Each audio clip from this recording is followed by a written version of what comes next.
यदि सामर्थ्य है शरीर की तो एकादशी का त्याग कभी नहीं करना चाहिए। हमारे यहाँ धर्म शास्त्र में लिखा है एकादशी की तिथि पर अन्न में पाप का निवास होता है,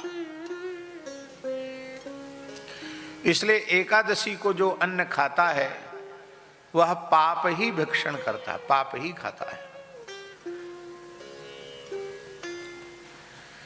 एकादशी को न अन्न खाना न अन्न देना भी नहीं।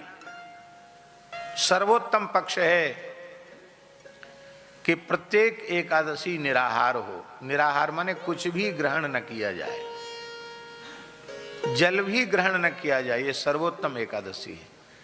यदि सर्वथा निराहार व्रत संभव न हो तो जल पी करके व्रत करे। जलाहार से भी संभव न हो तो वेद लक्षणा भारतीय देसी गाय का थोड़ा दुग्ध ले ले, दुग्ध पी करके व्रत करे।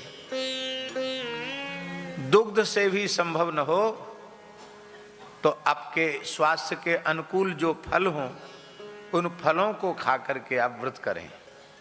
क्या करना क्या नहीं करना इसमें व्यक्ति विशेष प्रमाण नहीं है, किसी की लौकिक मान्यता प्रमाण नहीं है, इसमें शास्त्र ही प्रमाण है।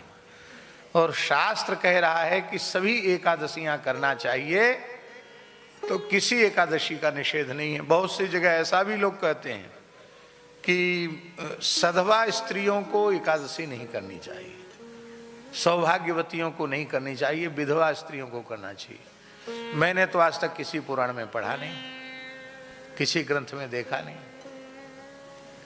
ये ऐसी कुछ अशास्त्रीय बातें, मनगढ़ंत कपोल कल्पित बातें समाज में प्रचलित हो जाती हैं भ्रम के रूप में, और उससे धर्म की बड़ी हानि होती है।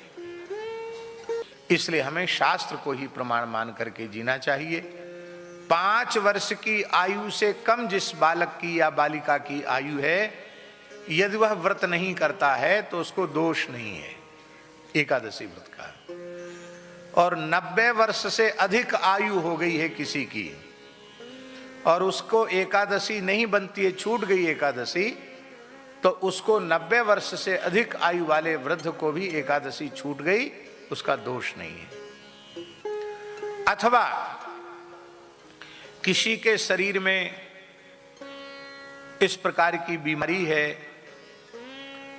कि उसे समय समय से दवाई खाने के लिए कुछ न कुछ खाना पड़ता है, तो ऐसा व्यक्ति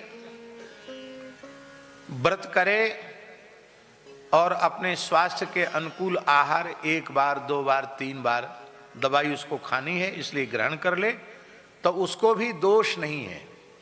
इसलिए दोष नहीं है कि उस शरीर की आवश्यकता है, पर एकादशी व्रत का त्याग नहीं करना चाहिए।